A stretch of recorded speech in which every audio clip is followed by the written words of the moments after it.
ವೀಕ್ಷಕರಿಗೆಲ್ಲ ನಮಸ್ಕಾರ. Welcome to my YouTube channel. Bigg Boss ಮನೆಯಲ್ಲಿ ಏನೆಲ್ಲ ನಡೀತು ನೆನ್ನೆ ಎಪಿಸೋಡ್ ಅಂತ ನೀವೆಲ್ಲ ನೋಡೇ ಇರ್ತೀರಾ. ಬಿಗ್ ಬಾಸ್ ಮನೆಯಲ್ಲಿ ಇವತ್ತಿನ ಮೊದಲನೇ ಟಾಸ್ಕ್ ಶುರುವಾಗಿದೆ ಅಂತಲೇ ಹೇಳ್ಬೋದು. ಅದು ಕೂಡ ದಿನಸಿಗೋಸ್ಕರ ಒಂದು ಟಾಸ್ಕ್ ಕೊಟ್ಟಿದ್ದಾರೆ. ಅದನ್ನು ಆಡೋದಕ್ಕೆ ಮಲ್ಲವನ್ನ ಸೀಕ್ರೆಟ್ ರೂಮ್ಗೆ ಕಳಿಸಿದ್ದಾರೆ. ಮನೆಯ ದಿನಸಿ ಸಾಮಗ್ರಿಗಳನ್ನ ಪಡೆಯೋದಕ್ಕೆ ಒಂಟಿ ಸದಸ್ಯರುಗಳು ಎಲ್ಲರೂ ಕೂಡ ಭಾಗವಹಿಸಿ ಆಟವನ್ನು ಆಡಬೇಕಾಗಿರುತ್ತೆ. ಅದೇ ರೀತಿ ಎಲ್ಲ ಒಂಟಿ ಸ್ಪರ್ಧಿಗಳು ಹೋಗಿ ತರಕಾರಿಗಳು ಮತ್ತು ಸಾಮಗ್ರಿಗಳನ್ನ ಟೇಬಲ್ ಮೇಲೆ ಇಡಬೇಕಾಗಿರುತ್ತೆ, ಇಡ್ತಾರೆ. ಇನ್ನು ಮಲ್ಲಮ್ಮ ಅದೇ ರೀತಿ ಒಳಗಡೆ ಹೋಗ್ತಾರೆ.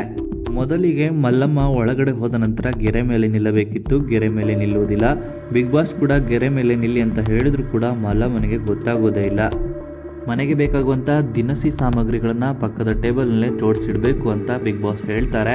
ಮಲ್ಲಮ್ಮನಿಗೆ ಗೊತ್ತಾಗದೆ ಏನು ಮಾಡಬೇಕು ಅಂತ ಸರಿಯಾಗಿ ಇಡೋದಿಲ್ಲ. ಕೊಟ್ಟಿರುವಂಥ ಸಮಯ ಮೀರಿ ಹೋಗುತ್ತೆ. ಮನೆ ಯಾವುದೇ ರೀತಿಯ ದಿನಸಿ ಸಾಮಗ್ರಿಗಳನ್ನ ಪಡೆಯೋದಿಲ್ಲ ಅಂತ ಬಿಗ್ ಬಾಸ್ ಇಲ್ಲಿ ಹೇಳ್ತಾರೆ.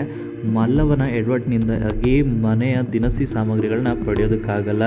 ಎಲ್ಲರೂ ಕೂಡ ಇವಾಗ ಕೋಪದಲ್ಲೇ ಇದ್ದಾರೆ. ಮಲ್ಲವನಿಂದ ಹೀಗಾಯಿತು ಅಂತ ಏನೆಲ್ಲ ರಿಯಾಕ್ಟ್ ಮಾಡ್ತಾರೆ ಅಂತ ಕಾದು ನೋಡಬೇಕಾಗಿರುವಂಥದ್ದು. ಇನ್ನು ಈ ವಿಡಿಯೋ ನಿಮ್ಗೆ ಇಷ್ಟ ಆಯಿತು ಅಂದರೆ ವಿಡಿಯೋಗೆ ಲೈಕ್ ಮಾಡಿ. ಬಿಗ್ ಬಾಸ್ ಕನ್ನಡ ಸೀಸನ್ 12ರ ಇನ್ನಷ್ಟು ಹೆಚ್ಚಿನ ವಿಡಿಯೋಗಳಿಗಾಗಿ ನಮ್ಮ ಚಾನಲ್ಗೆ ಸಬ್ಸ್ಕ್ರೈಬ್ ಮಾಡಿ. ಮಲ್ಲವ ಮಾಡಿದ್ದು ಸರಿನಾ ತಪ್ಪಾ, ಮಲ್ಲವನ ಬಗ್ಗೆ ನಿಮ್ಮ ಅನಿಸಿಕೆಯನ್ನು ಕಮೆಂಟ್ ಮೂಲಕ ಕಮೆಂಟ್ ಮಾಡಿ ತಿಳಿಸಿ.